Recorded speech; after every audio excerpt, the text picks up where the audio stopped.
Assalamualaikum warahmatullahi wabarakatuh. Perkenalkan, nama saya Yusir Sabiranta dari Politeknik Elektronika Negeri Surabaya. Di sini saya akan menjelaskan sistem manajemen kesehatan dan keselamatan kerja atau SMK 3 yang ada di lingkungan rumah sakit. Yang pertama di sini adalah apa sih K3 itu? K3 adalah segala kegiatan untuk menjamin dan melindungi keselamatan dan kesehatan tenaga kerja melalui upaya pencegahan kecelakaan kerja dan penyakit akibat kerja.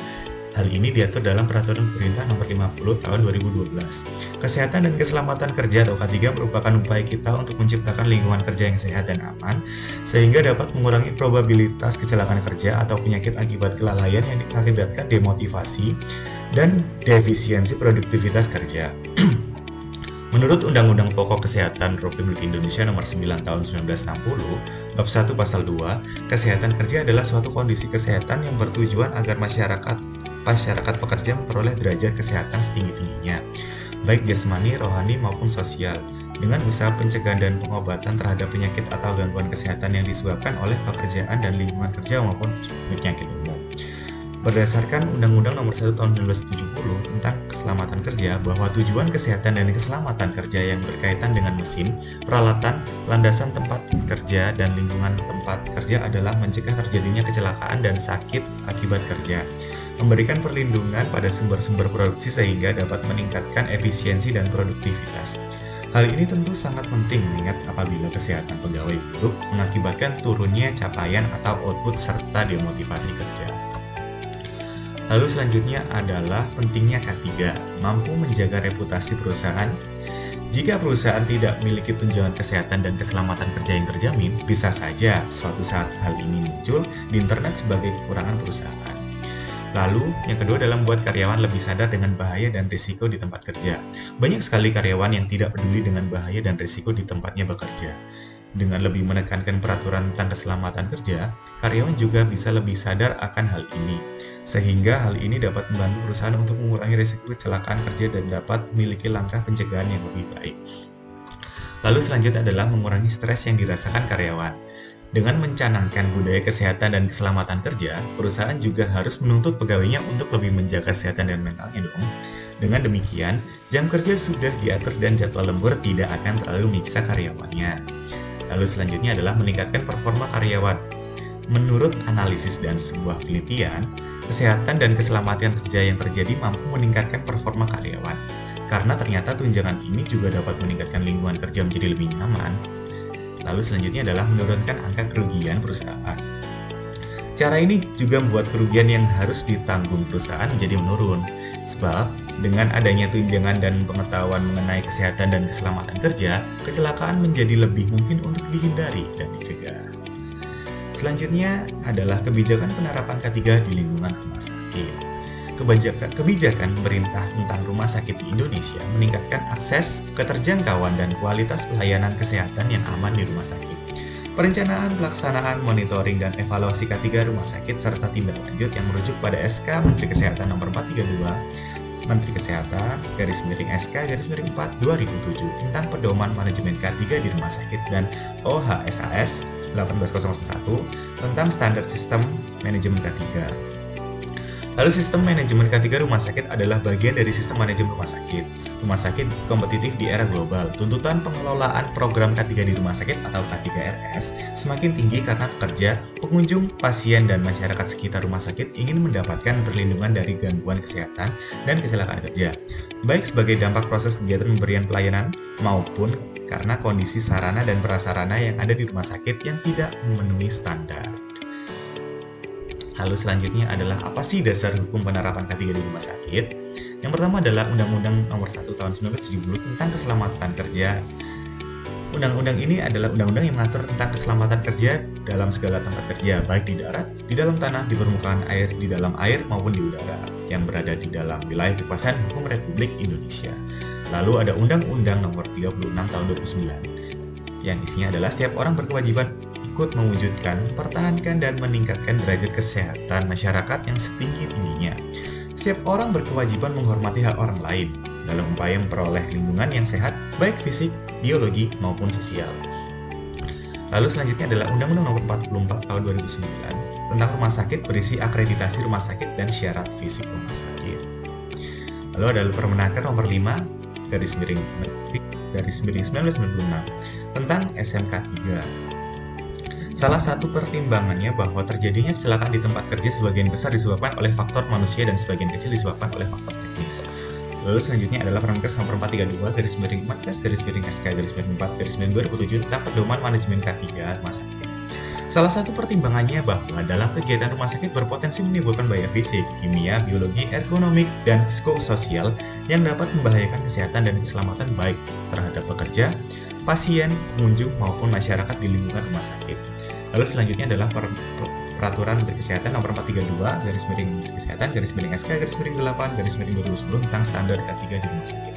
Lalu ada Undang-Undang nomor 13 tahun 2003 tentang ketenagakerjaan. Selanjutnya, hal apa yang perlu diperhatikan oleh K3 di RS? Jadi, yang pertama adalah keselamatan pasien dan pengunjung. Jadi, keselamatan pasien yang pertama adalah kepastian identifikasi pasien, peningkatan komunikasi yang efektif, peningkatan keamanan obat yang perlu diwaspadai, kepastian tempat lokasi, tempat prosedur, dan tempat operasi, pengurangan resiko infeksi terkait pelayanan kesehatan, pengurangan resiko pasien jatuh. Lalu yang kedua adalah keselamatan dan kesehatan petugas kesehatan. Perlindungan keselamatan dan kesehatan kerja bagi petugas medis yang bertugas di fasilitas kesehatan bisa dilakukan dengan upaya penahapan berdasarkan situasi kedaruratan. Menurut Dr. Radu Lestianto MSI, staf pengajar FM, Undip, dan asesor kompetensi K3 BNSP dalam menjelaskan yang dimuat di laman suaramerdiga.com, tahapan-tahapannya adalah sebagai berikut. Tahap pertama, meningkatkan jumlah ketersediaan APD di semua lini di rumah sakit rujukan hingga puskesmas. Upaya ini akan meminimalkan infeksi virus pada petugas medis. Selain penyediaan, Kemenkes juga perlu memberikan modul-modul pelatihan terkait penggunaan APD yang tepat sesuai dengan resiko. Pemerintah juga dapat mengajak sukarelawan, organisasi profesi, ataupun lembaga swadaya masyarakat untuk mensosialisasikan penggunaan APD yang tepat bagi kalangan tenaga kesehatan. Tahap kedua, melakukan tes penapisan atau rapid test bagi tenaga medis dan tenaga kesehatan lainnya untuk percepatan penemuan kasus sekaligus penanganan bagi petugas medis yang terinfeksi. Rumah sakit sebaiknya memberlakukan prioritas tes bagi petugas sesuai dengan risiko. Petugas unit gawat darurat atau UGD, ruang isolasi, bangsal perawatan infeksius, dan kamar jenazah dapat dianggap sebagai prioritas pertama, kemudian dilanjutkan ke instalasi atau unit lainnya. Semakin cepat tes dilakukan diharapkan dapat menghindarkan kenaikan jumlah kasus dari petugas medis.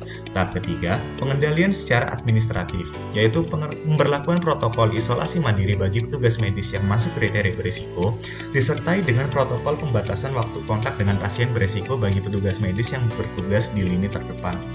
Untuk mempermudah pengawasan, rumah sakit dapat bekerja sama dengan pihak ketiga dalam hal penyediaan tempat isolasi bagi petugas yang masuk kategori ini. Tahap ketiga ini diperlukan untuk pemantauan status kesehatan petugas medis sekaligus menurunkan resiko terinfeksi dari luar. Rumah sakit sebaiknya menambah petugas melalui sukarelawan yang terlatih dari dokter muda atau tenaga kesehatan apabila tahap ini berdampak pada kekurangan SDM atau sumber daya manusia. Tahap keempat adalah dilakukan setelah tahap ketiga di atas berjalan dengan baik. Tahap ini merupakan pengendalian dengan rekayasa teknis atau perilaku. Mengingat sifat dari virus yang akan cepat menular pada kerumunan orang atau ruang yang memiliki ventilasi tertutup, maka rumah sakit dapat menetapkan rekayasa physical distancing jangka panjang, perbaikan sirkulasi udara hingga penempatan barriers atau penghalang kontak langsung dengan pasien di beberapa lokasi sesuai dengan tingkat resiko. Lalu kemudian adalah keselamatan bangunan, yang terakhir adalah keselamatan lingkungan. Selanjutnya adalah tahap pelaksanaan K3 di rumah sakit. Tahap pelaksanaannya adalah ada program K3RS, di mana program ini berisi pelaksanaan kesehatan kerja bagi karyawan, upaya pengamanan pasien, pengunjung, dan petugas, peningkatan kesehatan lingkungan, sanitasi lingkungan rumah sakit, pengelolaan dan pengolahan limbah padat, cair, dan gas, pencegahan dan penanggulangan bencana, pengelolaan jasa, bahan, dan barang berbahaya, pendidikan dan pelatihan K3, sertifikasi dan kalibrasi sarana, prasarana, dan peralatan rumah sakit, pengumpulan, pengolahan, dan pelaporan K3. Lalu yang kedua adalah tahap pemantauan dan evaluasi. Di sini berisi infeksi dan audit program K3, perbaikan dan pengendalian K3 yang didasarkan atas hasil temuan dari audit dan inspeksi, rekomendasi dan tindak lanjut hasil evaluasi program K3, indikator keberhasilan SMK 3RS, terlaksananya program K3RS, penurunan angka kecelakaan dan penyakit akibat kerja, ruang lingkup K3, mengetahui ruang lingkup K3 di rumah sakit. Untuk yang ketiga ini berisi sarana hygiene yang memantau pengaruh lingkungan kerja terhadap tenaga kerja, antara lain pencahayaan, bising, suhu atau iklim kerja. Lalu ada sarana keselamatan kerja yang meliputi pengamanan pada peralatan kerja, pemakaian alat pelindung diri dan tanda rambu-rambu peringatan dan alat pemadam kebakaran. Lalu selanjutnya ada sarana kesehatan kerja yang meliputi pemeriksaan awal, berkala dan khusus, gizi kerja, kebersihan diri dan lingkungan. Ergonomi yaitu kesehatan antara alat kerja dengan tenaga kerja.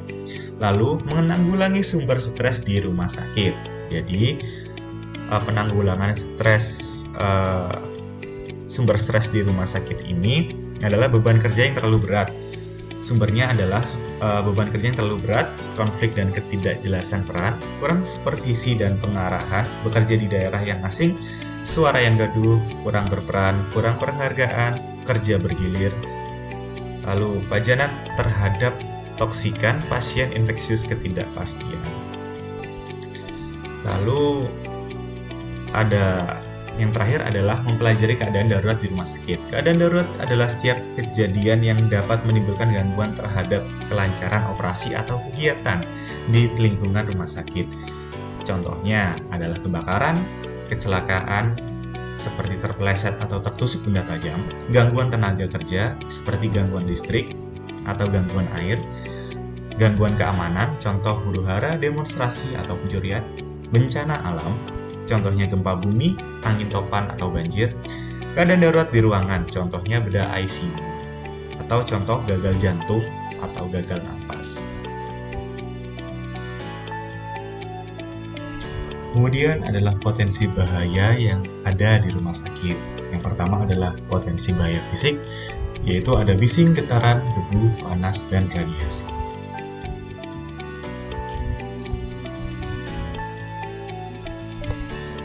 Kemudian ada potensi bahaya kimia, yaitu disinfektan, cytotoxics, ethylene oxide, formaldehyde, methyl solvents, atau gas-gas anestesi.